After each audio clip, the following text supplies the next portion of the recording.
नमस्कार। रोजगार gateway academy पर आपका स्वागत है। आज हम अपने 8 फरवरी 2026 को जो लेवल 1 एग्जाम हुआ था उसकी हिंदी का पोर्शन कंप्लीट करेंगे। जिन्होंने हिंदी लैंग्वेज 1 ली है वो भी, और जिन्होंने हिंदी लैंग्वेज 2 में ली है वो भी, तो दोनों ही पार्ट हम कवर करेंगे और इनकी पीडागोजी भी हम साथ में कवर करेंगे।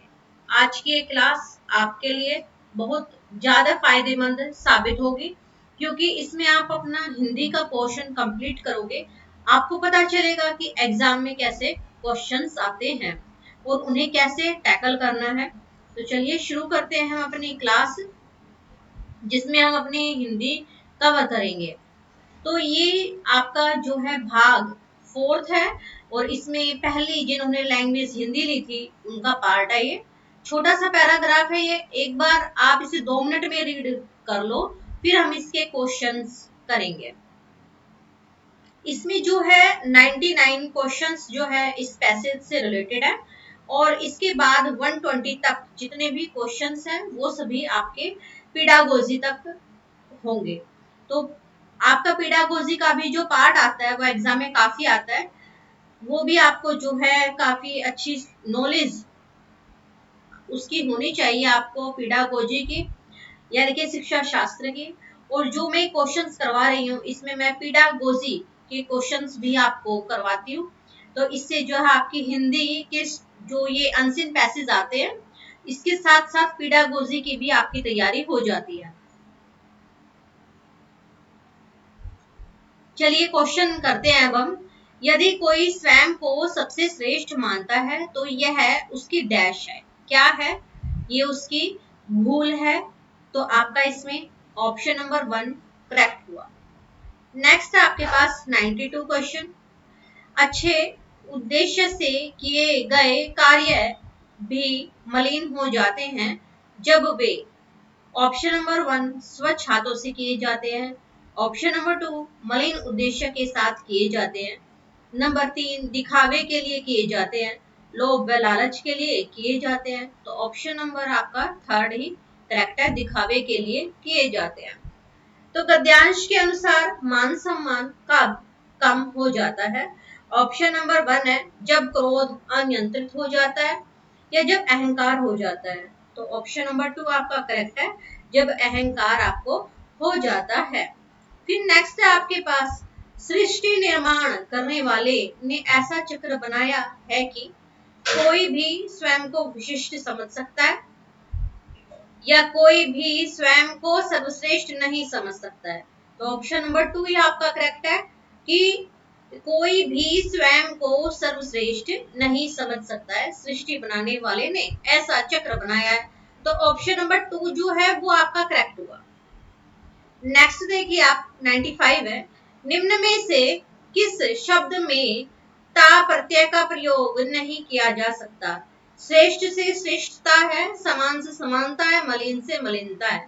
तो ऑप्शन नंबर 2 आपका करेक्ट हुआ, पर्यटन। यहाँ पर आप ता का प्रयोग नहीं कर सकते, आप शील का प्रयोग करते हो। फिर आपके पास सद्भाव का संधि विच्छेद क्या है? तो ऑप्शन नंबर 1 ही करेक्ट है, सदजमा भाव, सद्भाव। फिर नेक्स्ट है आपके पास क्वेश्चन नंबर 97। उसमें क्या दिया हुआ है कि भाई गद्यांश के अनुसार प्रत्येक व्यक्ति को कैसा जीवन जीना चाहिए? तो गद्यांश में जो है किस व्यक्ति के बारे में क्या कहा है कि भाई व्यक्ति को सद्भाव और समभाव के साथ जीना चाहिए। तो आपका ऑप्शन नंबर 1 जो है इसमें वो करेक्ट हो गया है।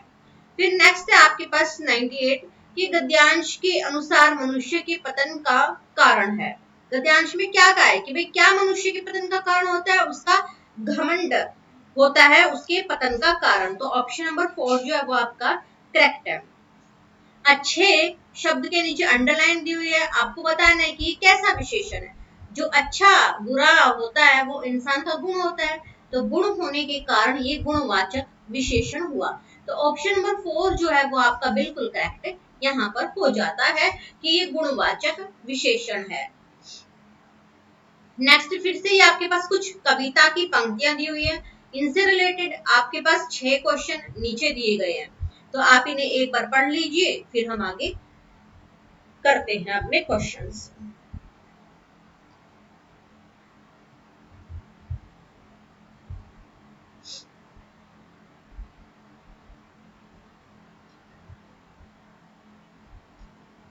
देखिए क्वेश्चन, जीवन में कुछ भी प्राप्त कर लेना कठिन है, सरल है, अविश्वसनीय है या असंभव है।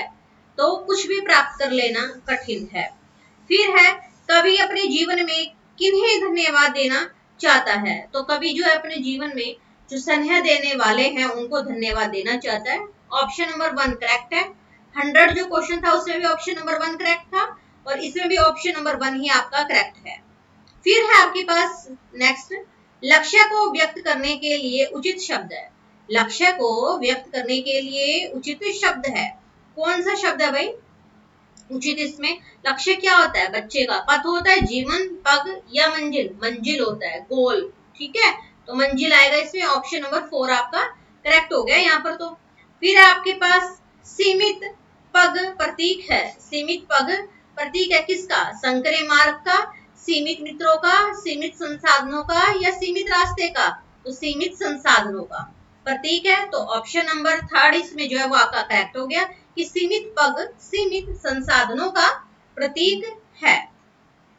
फिर से देखिए नेक्स्ट क्वेश्चन आपके पास क्या कह रहा है कि जीवन की विशेषता है कि भाई जीवन सीमित है, लंबा है, अस्थिर है या अनजाना है।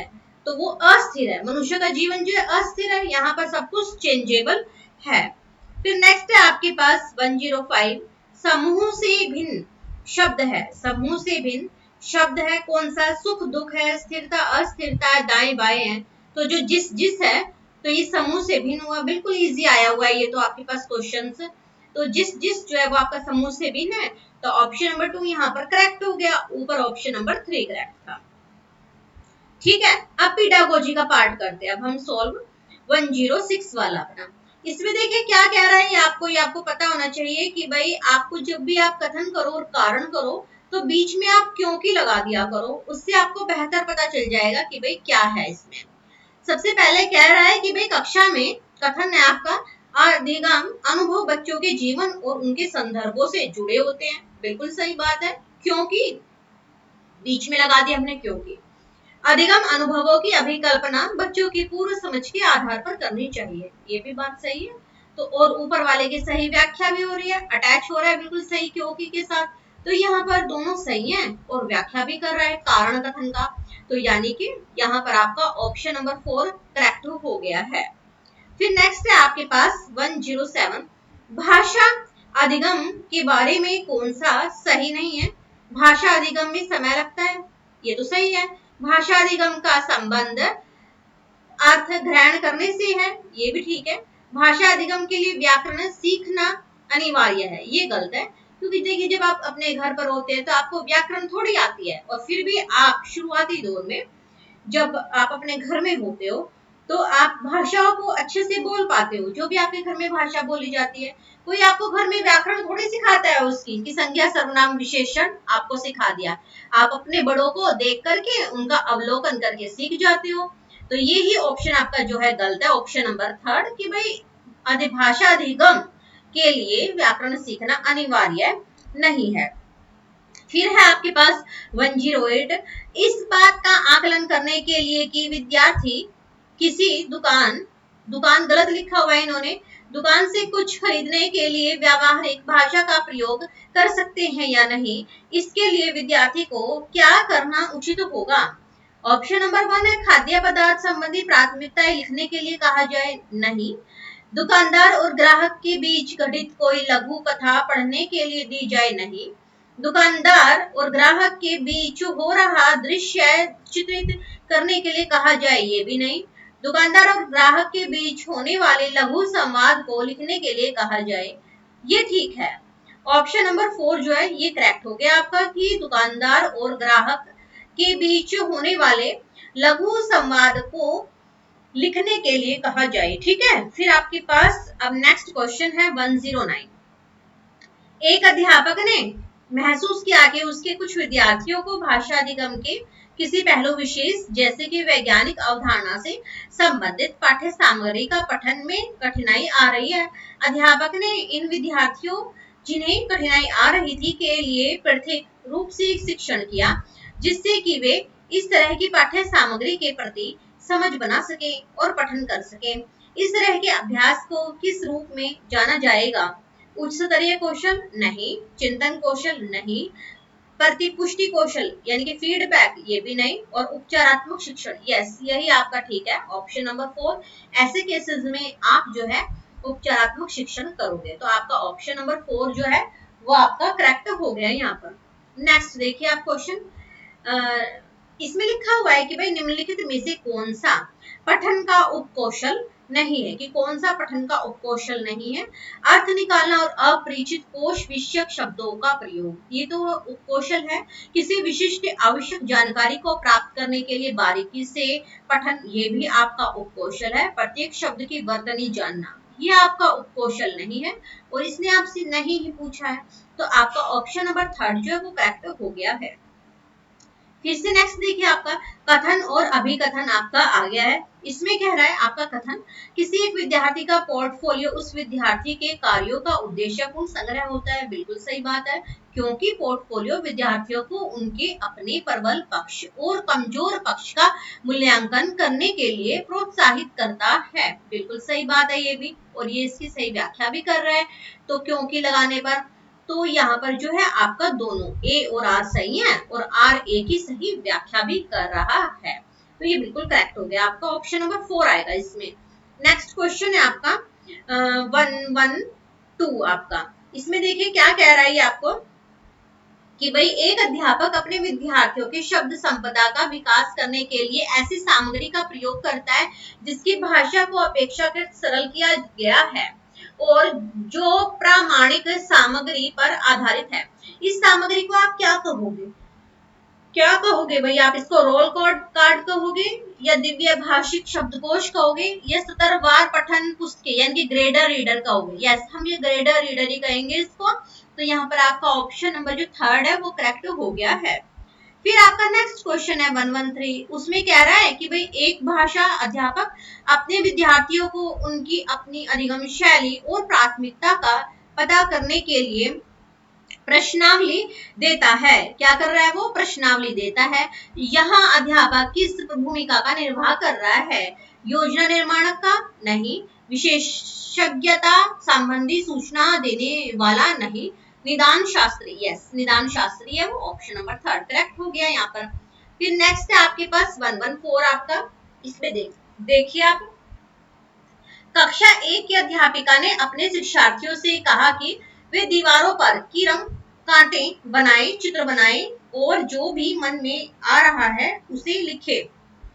वह उन्हें किस बात के लिए प्रोत्साहित कर रही है? आनंद और हास्य नहीं, लेखन कौशल विकास नहीं, वर्णमाला के अक्षरों को लिखने की शुरुआत नहीं, उद्गामी साक्षरता विकास। यस, इसी की ही वो जो है प्रोत्साहित कर रही है। तो आपका ऑप्शन नंबर 4 उद्गामी साक्षरता विकास करेक्ट हो गया है। नेक्स्ट देखिए आप 115 आपका। निम्नलिखित में से कौन सा कथन चित्रों के बारे में गलत है? तो कौन सा इनमें से आपका गलत है? पुस्तकों में चित्र और आरेख, पुस्तकों में जो चित्र और आरेख है बच्चों की रुचि बनाए रखते हैं। हाँ बिल्कुल, बच्चों को इस तरह के चित्र बनाने के लिए अवसर मिलते हैं? नहीं, ये गलत है आपका, बच्चों को अवसर नहीं मिलते। आगे भी पढ़ लेते हैं। अपरिचित और याद रखने योग्य प्रसंगों में भाषा प्रस्तुत करने में मदद करती है, ये ठीक है। विषय वस्तु को उभारते हैं, ये भी ठीक है। तो हमसे तो गलत पूछा है, तो ऑप्शन नंबर 2 आपका गलत हुआ। फिर नेक्स्ट है आपके, और यही आपका क्या है? आंसर है, क्योंकि गलत पूछा गया है आपसे। फिर 116 है आपके पास।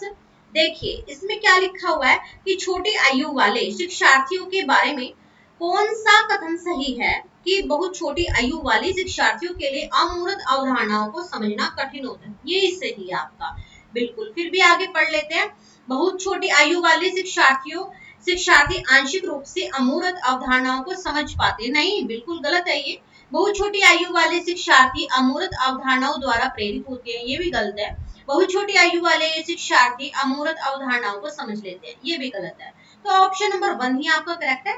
उन्हें जो है भाई कठिनाई होती है, वो जो बहुत छोटे बच्चे होते हैं उनको अमूर्त चिंतन में कठिनाई होती है।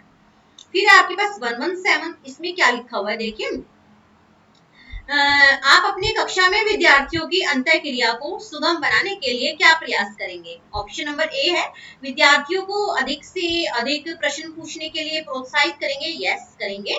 जोड़ीदार के साथ तथा समूह में कार्य करवाएंगे, विद्यार्थियों से उनकी राय आमंत्रित करेंगे, यस ये भी सही है। पाठ्य सामग्री को सस्वर पढ़ने के लिए कहेंगे, प्रत्येक को व्यक्तिगत रूप से उत्तर देंगे और जिससे कि व्यक्तिगत अधिगम हो सके, नहीं ये नहीं करेंगे। और फिर डी है कि एक दूसरे को क्या कह रहा है कि एक दूसरे को संवाद पढ़कर सुनाएंगे, सुनाने के लिए कहेंगे जिससे अंतःक्रिया हो सके, और एक दूसरे से प्रश्न पूछने के लिए भी कहेंगे, यस ये करेंगे हम। तो ए बी और डी हमारे लिए सही है, हम ये काम करेंगे, तो हमारा जो है ऑप्शन नंबर 2 करेक्ट हो गया है यहाँ पर। फिर हमारा नेक्स्ट है 118, इसमें देखिए क्या कह रहा है कि भाई भाषा विकास का संज्ञानात्मक सिद्धांत समर्थित करता है कि भाषा डैश भाषा पुरस्कार और दंड के माध्यम से सीखी जाती है, गलत। समाज में भाषा समाज में लोगों के साथ अंतः क्रिया के माध्यम से सीखी जाती है, तो सिर्फ एक यही सही नहीं है क्योंकि संज्ञानात्मक विकास कह रहा है ये। इसमें क्या होगा, भाषा शाब्दिक अभिव्यक्ति से पहले अवधारणाओं के प्रति बच्चे की समझ पर निर्भर करती है। देखिए संज्ञानात्मक सिद्धांत की बात कही है, तो हमें इसके अकॉर्डिंग ही अपने जो है ऑप्शन का चुनाव करना होता है। तो जब आप संज्ञान की बात कर रहे हो तो आप समझ की बात कर रहे हो, और जहां पर आपका समझ लिखा हुआ है वही ऑप्शन आपका क्या हो जाएगा, करेक्ट हो जाएगा। तो इसीलिए आपका जो ऑप्शन नंबर 3 है वो आपका करेक्ट हो गया है। ठीक है, अब आप अपने नेक्स्ट क्वेश्चन को देखिए जिसमें आपका कथन और कारण है, और ये जो है बहुत अच्छा है। भाषा सांस्कृतिक जागरूकता, कथन कह रहा है कि भाषा सांस्कृतिक जागरूकता और अभिव्यक्ति का महत्वपूर्ण पहलू है। यह वह प्रमुख दक्षता है जिसका विकास बच्चों में होना आवश्यक है, बिल्कुल सही है ये। और क्योंकि सांस्कृतिक जागरूकता और अभिव्यक्ति की दक्षताएं बच्चों को अस्मिता का भाव प्रदान करती है, साथ ही साथ संबद्धता, दूसरों की संस्कृति और अस्मिता की सराहना का भाव भी पैदा करती है, ये भी सही है। तो ये सही व्याख्या भी कर रहा है, तो ए और आर आपके दोनों सही है, और आर ए की व्याख्या भी कर रहा है, तो आपका जो है इसमें ऑप्शन नंबर 4 जो है वो करेक्ट हो गया है। नेक्स्ट देखिए, नेक्स्ट क्वेश्चन में क्या कह रहा है, आपका जो लैंग्वेज वाले 1 वाले बच्चे थे जिन्होंने हिंदी ली थी उनका ये लास्ट क्वेश्चन है। पाठ्य पुस्तकों में रचनाकारों द्वारा लिखी गई कहानियां, कविताएं, नाटक और लेखन की और भी विधाएं होती हैं। हमें किस प्रकार की सामग्री का चयन करना चाहिए? क्योंकि हमें इस प्रकार की सामग्री का चयन करना चाहिए क्योंकि पाठ्य पुस्तकों में शामिल किए जाने के उद्देश्य से लिखी जाती है, गलत है। सुविख्यात रचनाकारों द्वारा लिखी जाती है, ये भी गलत है। यह सामग्री सरल भाषा में लिखी जाती है, ये भी गलत है। ये सामग्री प्रामाणिक होती है और स्वाभाषिक भाषा में होती है, ये ऑप्शन आपका करेक्ट है। तो जो है हमें पाठ्य पुस्तकों में रचनाकारों द्वारा लिखी गई कहानियां, कविताएं, नाटक और लेखन की और भी विधाएं होती हैं। हमें इस प्रकार की सामग्री का चयन करना चाहिए क्योंकि ये सामग्री प्रामाणिक होती है और स्वाभाविक भाषा में होती है, तो यही ऑप्शन आपका करेक्ट है, ऑप्शन नंबर 4। तो जो आपका आंसर है 120 क्वेश्चन का वो आपका ऑप्शन नंबर 4 है। तो यहाँ पर आपकी हिंदी जो लैंग्वेज 1 में थी वो आपकी कंप्लीट हो चुकी है। अब हम हिंदी करेंगे जो लैंग्वेज 2 में है, ठीक है, देखते हैं। यस ये आपकी भाग 5 में है और लैंग्वेज नंबर 2, और इसमें आपके 121 से लेकर के 150 तक क्वेश्चन हो जाते हैं। तो आपका ये छोटा सा स्टेंजा आप एक बार इसे रीड कर लो।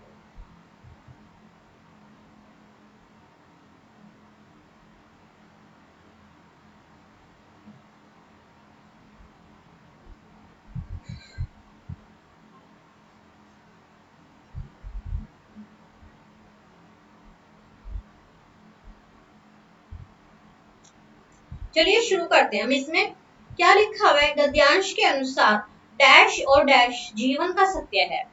तो गद्यांश के अनुसार संघर्ष, मुख्यमंत्री होना या मुख्यमंत्री होना सीमाएं, सीमाएं परिवार, या ऑप्शन नंबर 4 संघर्ष नेतृत्व करना जीवन का सत्य है। तो आपका ऑप्शन नंबर 4 करेक्ट है कि गद्यांश के अनुसार संघर्ष और नेतृत्व करना जीवन का सत्य है। गद्यांश के अनुसार डैश अपने शरीर का राजा बनना चाहता है। कौन? व्यक्ति बनना चाहता है। तो ऑप्शन नंबर 2 आपका करेक्ट है। ये तो डायरेक्ट ही पता चल गया है। फिर आगे गद्यांश के अनुसार मनुष्य पूरे विश्व का आधिपत्य चाहता है। गलत। अपनी भूमिका का विस्तार चाहता है। ये सही है आपका। तो ऑप्शन नंबर 2 करेक्ट हो गया कि गद्यांश के अनुसार मनुष्य अपनी भूमिका का विस्तार चाहता है। फिर है आपके पास इसमें कि भाई समूह से भिन्न शब्द है। कौन सा है? मुख्यमंत्री, सांसद, संघर्ष और राजा। तो पॉलिटिक्स से रिलेटेड है आपका मुख्यमंत्री, सांसद और राजा। जो नहीं है वो संघर्ष। तो भिन्न आपका संघर्ष हुआ। तो ऑप्शन नंबर 3 आपका करेक्ट है। एक प्रत्यय का प्रयोग डैश शब्द में नहीं हो सकता है।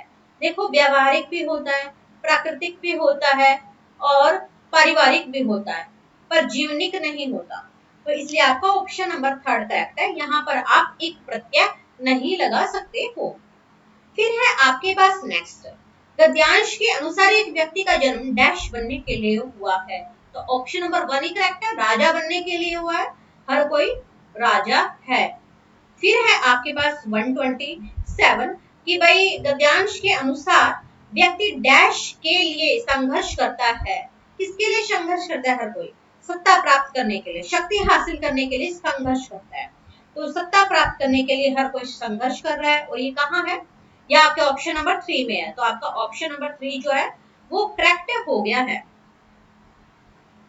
लीडर शब्द है आपका कैसा है? आगत है, तत्सम है या तद्भव है, देशज है? ये आपका आगत शब्द है लीडर, क्योंकि ये शब्द जो है अंग्रेजी भाषा से लिया गया है। हमने जो का त्यों अंग्रेजी भाषा से उठा लिया इसको। कई अब हम जो है अपने नेताओं के लिए क्या कहते हैं, मंत्री वर्ड नहीं बोलते हैं, हम लीडर वर्ड बोलते हैं। ये हमारा क्या बन गया है? आगत शब्द बन गया है लीडर। तो ऑप्शन नंबर 1 जो है ये आपका इसमें जो है करेक्ट हो गया है। फिर नेक्स्ट आपका एक छोटा सा स्टैंजा है, इसे भी आप पढ़ लो, फिर हम इसके भी क्वेश्चन आंसर करेंगे। ठीक है, चलो करो।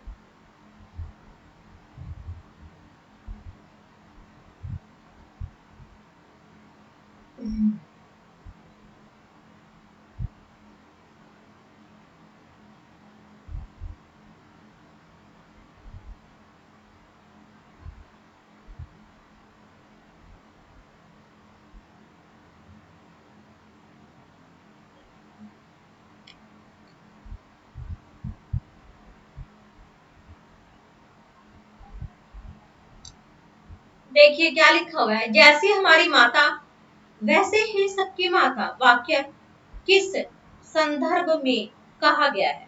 भाषा के संदर्भ में। यस, यही आंसर आपका ठीक है। तो ऑप्शन नंबर 1 ही आपका करेक्ट हुआ कि भाषा के संदर्भ में कहा गया है। हिंदी राजभाषा है, उसका सम्मान सर्वोपरि है, ये आशय। राजकीय कामकाज की भाषा होने के कारण हिंदी का सम्मान सबसे ऊपर है। यस, ये बिल्कुल सही बात है।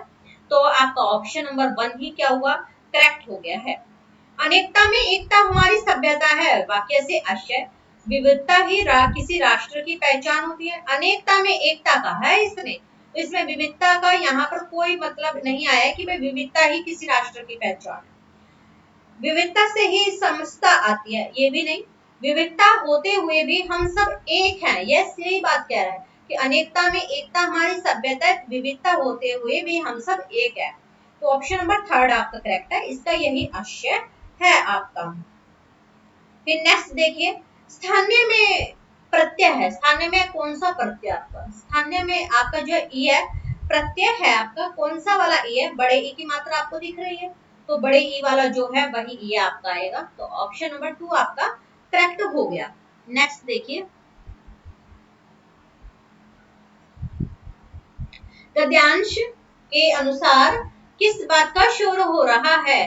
तो गद्यांश का किसका शोर हो रहा है भाई? ऑप्शन नंबर 1 है, हिंदी बनाम क्षेत्रीय भाषाएं। बात यही कही गई है। आगे तो आधुनिक भाषाएं, बोलियां और तमिल लिखा हुआ है, ये गलत है। तो ऑप्शन नंबर 1 ही आपका करेक्ट है कि हिंदी बनाम क्षेत्रीय भाषाएं। फिर नेक्स्ट है आपके पास, गद्यांश में निम्न में से किस भाषा का जिक्र नहीं है, तो इसमें जो है पंजाबी का भी है, कन्नड़ का भी है और तमिल का भी है, पर मैथिली का नहीं है, तो मैथिली भाषा का जिक्र नहीं है। ऑप्शन नंबर 4 करेक्ट हो गया। अनेकता शब्द क्या है आपका, आपको ये बताना है अनेकता शब्द क्या है। आपने बात कही है इस सेंटेंस के, इस स्टैंजा के अंदर अनेकता में एकता की, तो अनेकता यहाँ पर क्या हो गया, आपकी संज्ञा हो गई। ठीक है, फिर नेक्स्ट है आपके पास 136। 136 में कह रहा है पीडागोजी का, आई थिंक ये तो, हाँ जी, चलिए करते हैं। एक अध्यापिका को एक वीडियो मिला, उसने महसूस किया कि यह वीडियो एक टॉपिक विशेष के लिए उपयुक्त है।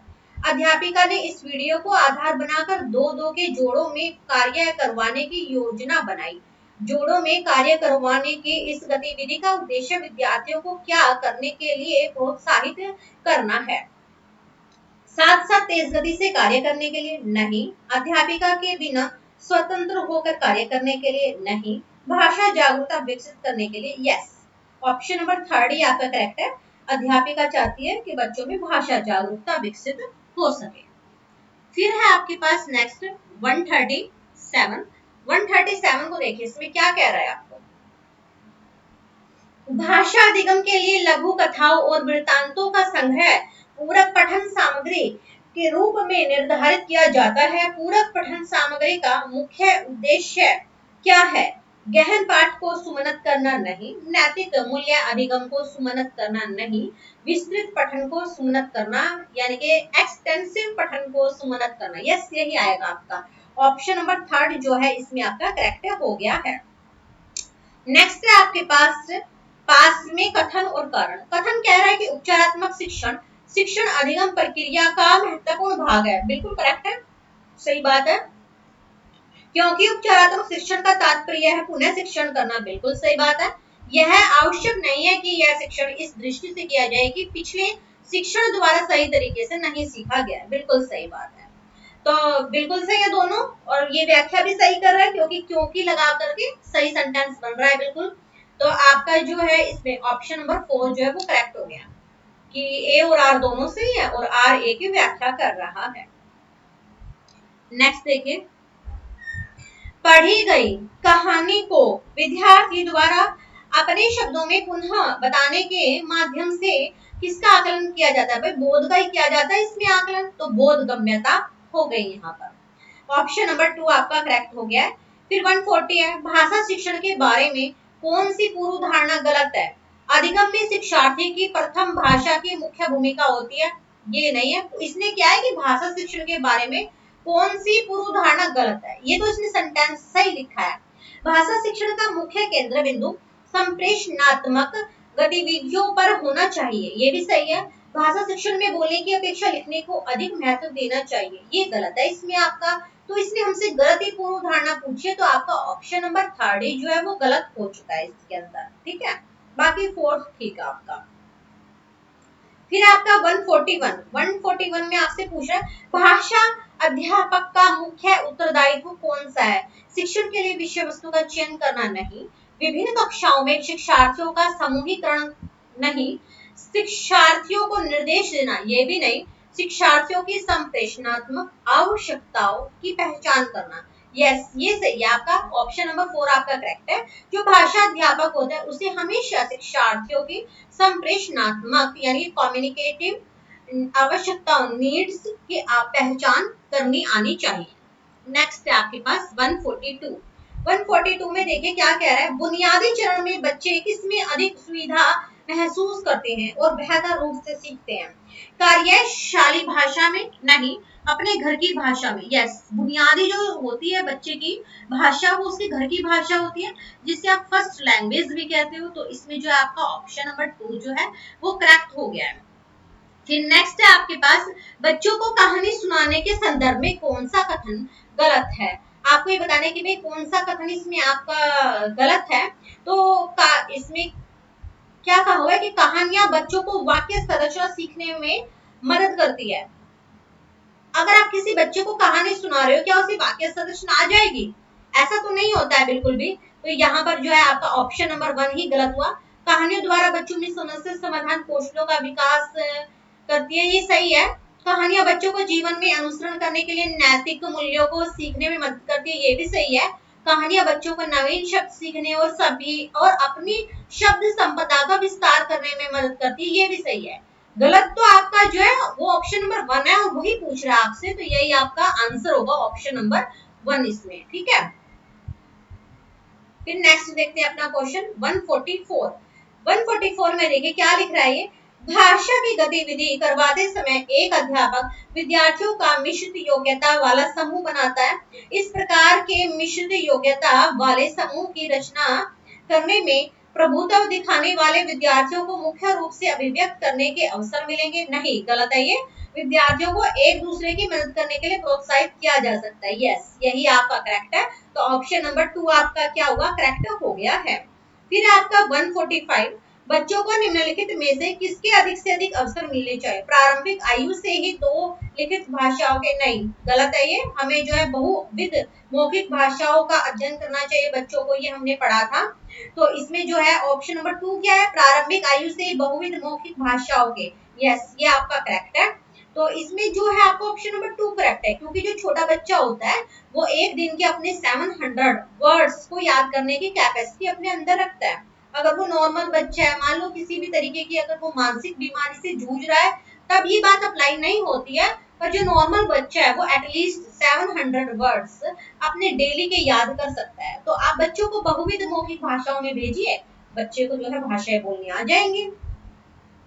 146 है आपका, क्या कह रहा है कि भाई उद्गामी साक्षरता में चित्रकारी लेखन की शुरुआत के रूप में देखी जा सकती है। बिल्कुल सही बात है। महात्मा गांधी जी ने भी कहा है कि अगर आप बच्चों को भाषा सिखाना चाहते हो तो उससे पहले आप बच्चों को ड्राइंग करना सिखाओ, क्योंकि उसमें बच्चों का इंटरेस्ट होता है और बच्चों को अक्षर लिखने आएंगे। तो ये जो है आपका सेंटेंस बिल्कुल सही है, क्योंकि चित्र एक प्रकार के संकेत है और इनमें अर्थ निहित होते हैं। ये भी बिल्कुल सही है। तो ऑप्शन नंबर जो आपका ए और आर है, ये दोनों ही आपके सही हैं और आर ए की व्याख्या भी कर रहा है। इस हिसाब से आपका ऑप्शन नंबर 4 जो है वो करेक्ट हो गया है। नेक्स्ट है आपका 147। 147 में देखिए क्या कह रहा है आपको। छोटे छोटे जोड़ों यानी कि मिनिमल पेयर में ड्रिल करवाना, मिनिमल पेयर में ड्रिल करवाना किसमें सुधार लाने की प्रभावशाली युक्ति है। तो आप छोटे छोटे आप जोड़े बना रहे हो, बोल रहे हो, तो कब करते हो आप ऐसा, तोड़ तोड़ के बच्चों को पढ़ाते हो ताकि बच्चों को जो है प्रोनाउंसिएशन की जो प्रॉब्लम है वो दूर हो सके, उच्चारण करने की समस्या का समाधान किया जा सके। तो आपका ऑप्शन नंबर जो 2 है वो आपका करेक्ट हो गया। आप उच्चारण को प्रभावशाली बनाना चाहती हो, इसलिए आप मिनिमल पेयर का प्रयोग कर रहे हो। नेक्स्ट है आपके पास, निम्नलिखित में से कौन सा भाषा अर्जन के व्यवहारवादी सिद्धांत से संबंधित नहीं है। कौन सा पूछा है कि संबंधित नहीं है व्यवहारवादी सिद्धांत से। खाली बर्तन ये है, प्रयास एवं त्रुटि ये है, सामाजिक अंतःक्रियाएं ये नहीं है इससे संबंधित। तो आपका ऑप्शन नंबर 3 जो है इससे संबंधित नहीं है, तो ऑप्शन नंबर 3 ये आपका क्या हुआ, करेक्ट ऑप्शन हो गया है। नेक्स्ट है आपका 149।